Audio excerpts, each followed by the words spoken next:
Let's talk now, though, to Alp Mehmet, who's chairman of Migration Watch, because, of course, we still have thousands of people in this country, hundreds of thousands maybe. We don't know who they are. We don't know what they're doing. We don't know what they want. And even if they're not terrorists and even if they're not criminals, they are definitely a drain on our economy. Alp, a very good morning to you. Good morning, Mike. Thanks very much indeed for talking to us. I mean, the big story today is that suddenly these delivery companies have woken up to the idea that actually the people driving your Uber, the people delivering your Uber Eats, the people delivering your Deliveroo or your Just Eats or whatever it is you're getting sent to your house may not be who they say they are. I mean, we've been saying this for years and they've all denied it for years, but now apparently they've accepted that it's true and they've now started sacking people. Well, I won't hold my breath. The fact is that it's so open to abuse. And bear in mind, Mike, what you said earlier about the number of people here that we don't know about, the number of people here who are here illegally. There's our latest estimates that we've looked at, having considered how they might become part of the illegal population of this country. We believe that there's something between 1.5 to 2 million people here who have no right to be here. Yeah. And this sort of scheme whereby people register for the app and then can respond when people order through Deliveroo or Uber Eats or Just Eat, and there's about 150,000 of these riders, and where most of them may well be genuine, the fact is that it's possible for them to sell on or to hire out their certificates, if you like, hire these out to anyone who comes along, and that's where it lends itself to abuse, and anyone being able to suddenly pitch up on your door who poses a danger, particularly to women. Right. Well, this is the thing. I mean, we've got the Police and Crime Bill being introduced today. Yvette Cooper was hinting at it yesterday. I've seen what they're supposedly going to be unveiling. And in no place in that Police and Crime Bill do they acknowledge that some of the rise in crime in this country has been caused by people who have come from elsewhere, who are illegally here, who are probably in some senses already on a list for deportation, but are not going anywhere. And simply all they're doing is hanging around and committing crime, whether it's stealing your phone, whether it's stealing from a shop, whether it is stealing from a car, whether it is even more serious, some kind of sexual crime of assault or rape or something like that. You know, the government doesn't appear to have any appetite for even collecting that sort of data so that we can know who the bad guys are. Well, yeah, not only that, they don't actually tell us who the people committing these crimes are. We never know unless we FOI it, Freedom of Information applications. We don't know what the nationalities are of those who are committing these crimes very often. And that's wrong, I think. All of this, all it does is encourage illegal migration.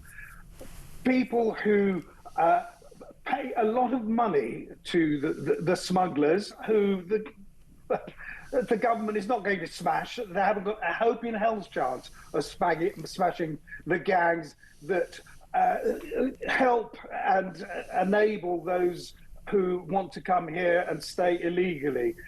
That's not going to happen in exactly the same way that they won't really do anything about identifying those who are here illegally and removing them. Right. Partly because they can't, having identified them, and even those they do identify, what happens, they appeal against refusal, against removal, they claim their human rights, and ultimately either are allowed to stay or it takes so long to get rid of them, frankly, that they end up staying here forever. Yeah, and that's the problem. And the more that those people have success doing that, the more people will come behind them. We already know, don't we, that some asylum seekers, or shall we say illegal migrants, have already managed to get members of their family to come and join them on the basis that not that they're living here and that they've been given settled status, but that they're still claiming asylum or seeking it, but they're allowed to bring people in while they're doing that. Yes, well, that's where their human rights come into play, you understand. And even where, as we found recently, only a couple of weeks ago, where people have entered through a particular scheme, the Ukraine scheme, suddenly one of our immigration judges decides that that scheme, which was intended for a particular group, is actually properly available to everyone else who asks for it.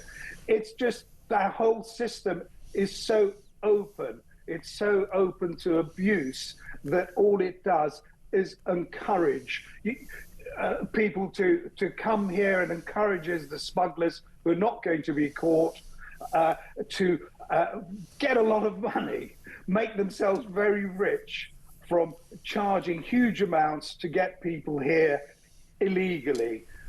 And even those who enter legally, their ultimate aim quite often is to stay here by hook or by crook and get a job and bring their family here. Yes, I mean, that would be nice, wouldn't it? How about, you know, the idea of actually, you know, putting down a marker and saying, look, from this moment on, we will not be accepting any more illegal migrants, in the same way that other countries are starting to do, and the way that Australia did, and just say, look, if you come here illegally, as they're saying in America, you will never be able to stay. Yeah, and that... There was a lot of debate a few days ago about the government ostensibly giving guidance and saying that anyone who comes here illegally or stays illegally is not going to get British citizenship. Well, yeah, of course that should happen, but it's not going to discourage those who arrive in dinghies or anyone who arrives legally and stays on. What's going to happen to them in 5, 6, 7, 8 years' time? That really, I think, is a fuss that the government has probably generated just to show that they're acting tough. At the moment, all you can say is that what the government has done, and even the proposed legislation that is now going through, that's not going to do anything at all, in my view, but certainly not very much, to stem the tide of illegality and certainly illegal crossings across the Channel. No, quite right. Alp, good to talk to you. Thanks very much indeed. Alp Mehmet there from Migration Watch, chairman of Migration Watch, talking about the problems with dealing with not only the people who are still coming, but the people who are already here.